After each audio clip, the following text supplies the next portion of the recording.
नमस्कार, KP news 24/7 में आपका स्वागत है। मैं आपके साथ आत्मप्रिया आर्य। आइए देखते हैं अब तक के मुख्य समाचार। डॉक्टर बाबा साहेब अम्बेडकर की जयंती के अवसर पर युवा नेता मोहम्मद फिरोज खान ने लोगों में खाने के पैकेट वितरण किए। मोहम्मद फिरोज खान और दूसरे रहे उपस्थित। लाउड स्पीकर विवाद को लेकर राजनीति हुई तेज। बीजेपी नेता मोहित कंबोज ने देश भर के मंदिरों को मुफ्त लाउड स्पीकर देने की घोषणा की। मैं राम को नहीं मानता, राम कोई भगवान नहीं। बिहार के पूर्व मुख्यमंत्री जतिन राम मांझी का विवादित बयान। जेएनयू के बाहर हिंदू सेना ने लगाए केसरिया झंडे और पोस्टर, लिखा भगवा जेएनयू।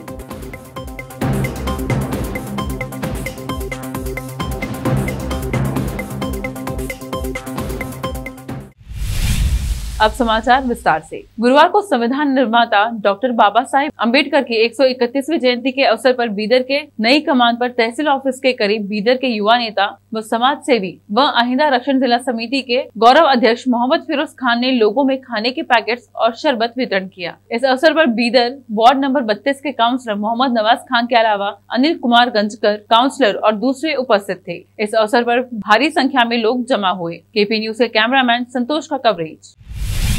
मस्जिदों पर लगे लाउडस्पीकरों की आवाज कम करने और उन्हें हटाने का अभियान छोड़ने वाले राज ठाकरे पर उनके भतीजे और महाराष्ट्र सरकार में मंत्री आदित्य ठाकरे ने शुक्रवार को कहा कि लाउडस्पीकर हटवाने की बजाय उन्हें बढ़ती महंगाई का मुद्दा उठाना चाहिए। पेट्रोल, डीजल और सीएनजी के बारे में बोलना चाहिए। उन्हें हाल के 2 से 3 वर्षों पर ध्यान देना चाहिए, न कि पिछले 60 साल पर। महाराष्ट्र नव निर्माण सेना के प्रमुख राज ठाकरे ने 2 अप्रैल से ही मस्जिदों में लाउडस्पीकर के खिलाफ मुहिम छेड़ रखी है। उनकी मांग है कि सरकार सभी मस्जिदों से लाउडस्पीकर हटाए, क्योंकि इनसे दूसरे लोगों को परेशानी होती है। उन्होंने चेतावनी दी थी, अगर मस्जिदों से लाउडस्पीकर नहीं हटाए गए तो उनके बाहर स्पीकर पर तेज आवाज में हनुमान चालीसा बजाई जाएगी।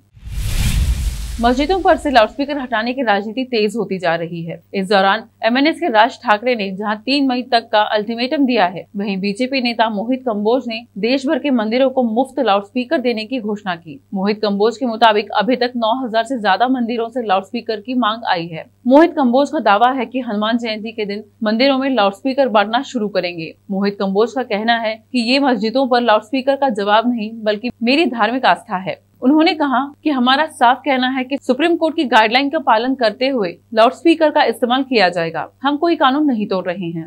देखिए, मस्जिदों में और मदरसों में दोनों में फर्क है। मस्जिदों से ज्यादा मदरसों में लाउडस्पीकर लगे हैं और सुप्रीम कोर्ट की गाइडलाइंस की धज्जियां उड़ाते हुए इलीगल तरीके से जो लाउडस्पीकर लगे हैं उसको उतारने की मांग राज साहब ठाकरे ने भी की और हमने भी की, और वॉइस डेसिमल को कंट्रोल करने की बात हमने रखी। लेकिन आज एक मीरा रोड के अंदर जो कांग्रेस के एक नेता है, उन्होंने अपनी मस्जिद में वॉइस डेसिमल जो घटाने की बात की, उसका मैं स्वागत करता हूं। हम किसी के भी धर्म और किसी के भी रीति रिवाज के खिलाफ नहीं है। उनके धर्म में पूरा प्रेयर का, उनकी पूजा पाठ का हम आदर करते हैं जितना अपने धर्म का करते हैं। 5 टाइम की अजान होनी चाहिए, लेकिन सुप्रीम कोर्ट की गाइडलाइंस की धज्जियां उड़ाते हुए 1-1 किलोमीटर लंबे जिस हिसाब से लाउड स्पीकर लगे हैं और वहां पे कानून व्यवस्था का पालन ना करते हुए जो जिस हिसाब से लोगों को त्रास होती है, उसका कार्रवाई राज्य सरकार को और महाराष्ट्र और मुंबई की पुलिस को करना चाहिए। बिहार के पूर्व मुख्यमंत्री जतिन राम मांझी विवादित बयान को लेकर चर्चा में हैं। जमुई जिले के सिकंदरा में भीमराव अंबेडकर जयंती में शामिल होने आए मांझी ने लोगों को संबोधित करते हुए भगवान राम पर ही सवाल उठा दिए। उन्होंने कहा कि राम कोई भगवान नहीं। उन्होंने कहा कि वह रामायण लिखने वाले वाल्मीकि और तुलसीदास को मानते हैं, पर राम को नहीं जानते। वे यही नहीं रुके, उन्होंने आगे कहा कि राम भगवान थोड़े ही थे, वे तो तुलसीदास और वाल्मीकि रामायण के पात्र थे। उन्होंने समारोह को संबोधित करते हुए कहा कि पूजा पाठ करने से कोई बड़ा नहीं होता। उन्होंने कहा कि अनुसूचित जाति के लोगों को पूजा पाठ करना बंद कर देना चाहिए। अब वक्त है एक छोटे से ब्रेक का, जल्द लौटते हैं ब्रेक के बाद। हिंदुस्तान के हर कोने में हम हैं मौजूद। 24 घंटे हालात पर गहरी नजर, खबरों से जुड़े चुपते सवालात, और आपको दिखाता है धार्मिक, सामाजिक, राजनीतिक, लोकल और इंटरनेशनल न्यूज की सबसे बेहतर कवरेज, जो आपको रखती है हर पल बाखबर। देश और दुनिया भर की खबर के लिए देखते रहें KP News 24/7। Noor education trust Bidar की ओर से चलाए जाने वाला Noor MEd and BEd college Bidar, recognised by NCTE Delhi and affiliated to Gulbarga University, Gulbarga. Admission are open for the academic year 2021-22. विशेषज्ञ और सक्षम शिक्षकों द्वारा शिक्षा प्राप्त करने के लिए नूर एमएड एंड बीएड कॉलेज में दाखिला लें और शांत वातावरण में शिक्षा प्राप्त करें। बीदर शहर में बेहतर शिक्षा का एकमात्र केंद्र Noor MEd and BEd college, Shahpur gate, Bidar. Phone numbers 9945283920, 8482221297। रोगियों की सेवा और देखभाल करना जहां बड़े सम्मान की बात है, वहीं ये एक सम्मानीय पेशा भी है। इस पेशे को अपनाने वालों को नर्स कहा जाता है और इसका प्रशिक्षण लेने को नर्सिंग कहते हैं। इस नर्सिंग कोर्स की शिक्षा लेने के लिए सुखद वातावरण और अच्छे प्रशिक्षण केंद्र की आवश्यकता होती है। नर्सिंग कोर्स की शिक्षा देने वाला बीदर में एकमात्र केंद्र है श्री नानक झिर्रा साहेब फाउंडेशन बीदर की ओर से चलाए जाने वाला Shri Nanak Jhirra Saheb college of nursing, affiliated to Rajiv Gandhi university of health science, Karnataka, जहां पर विशाल क्लासरूम, बेहतर प्रयोगशाला, कम्युनिटी लैब, न्यूट्रिशन लैब, विशाल और सुखद वातावरण में नर्सिंग की शिक्षा देने की सुविधा, विशाल और सुंदर कॉन्फ्रेंस हॉल, हवादार और बड़ी सी लाइब्रेरी के साथ साथ सभी प्रकार की उपयोग की जाने वाली सामग्री के साथ एनाटॉमी लैब और एडमिनिस्ट्रेशन ऑफिस उपलब्ध है। Vice chairperson Mrs Reshma Kaur की देखरेख में चलाए जाने वाला और प्रिंसिपल मिस्टर महानकृष की निगरानी में बेहतर नर्सिंग ट्रेनिंग का एकमात्र केंद्र Shri Nanak Jhirra Saheb college of nursing, near Nehru stadium, Bidar. Admission are open for the academic year 2021-22. Phone number 08483228272।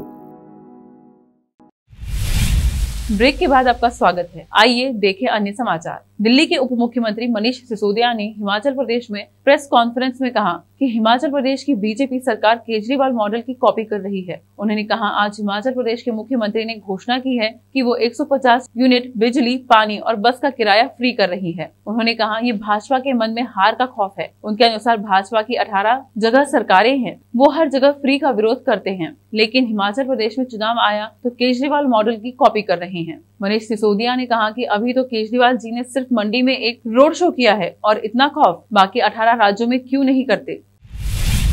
Bhajpa के एक सांसद ने दलित होने के नाते खुद के साथ भेदभाव होने का आरोप लगाया है। बता दें कि महाराष्ट्र के लातूर से बीजेपी के लोकसभा सांसद सुधाकर श्रृंगारे ने आरोप लगाया कि दलित होने के चलते सरकारी एजेंसियों द्वारा उन्हें स्थानीय स्तर पर आयोजित होने वाले कार्यक्रमों में जानबूझकर नहीं बुलाया जाता। श्रृंगारे ने यह बात एक कार्यक्रम में कही जहां केंद्रीय मंत्री रामदास अठावले और महाराष्ट्र के पूर्व मुख्यमंत्री देवेंद्र फडणवीस मौजूद थे। श्रृंगारे के इस बयान पर कार्यक्रम में मौजूद केंद्रीय सामाजिक न्याय राज्य मंत्री अठावले ने कहा कि सांसद द्वारा उठाए गए मुद्दे गंभीर है। उन्होंने चिंता जताते हुए कहा कि इसे गंभीरता से लेने की जरूरत है। वहीं महाराष्ट्र के पूर्व मुख्यमंत्री देवेंद्र फडणवीस ने भी कहा, एक सांसद का सम्मान किया जाना चाहिए, अधिकारियों के साथ एक समान व्यवहार करना चाहिए। उन्होंने ऐसा दोबारा होने पर सख्त कार्रवाई की बात कही।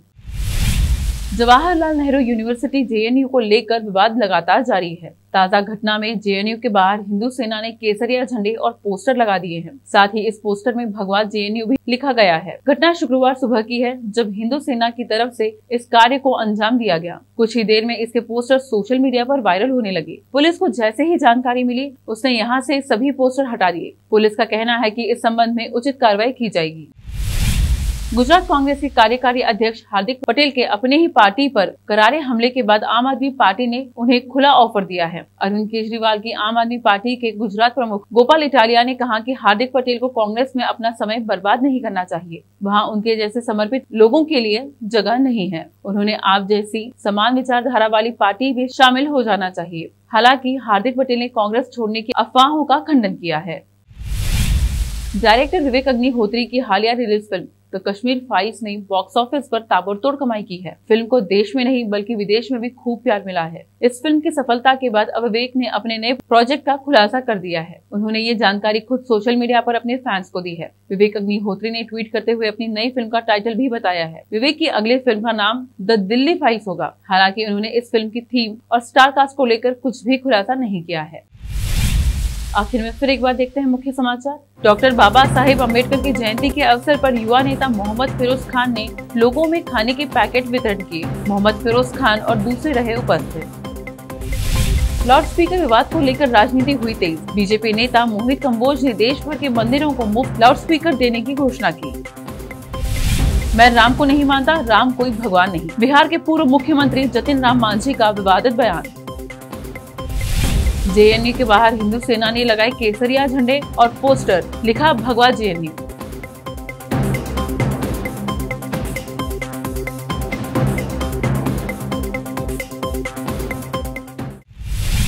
केपी न्यूज में इस वक्त के लिए इतना ही। देश विदेश के समाचारों के लिए जुड़े रहिए केपी न्यूज 24/7 से। धन्यवाद।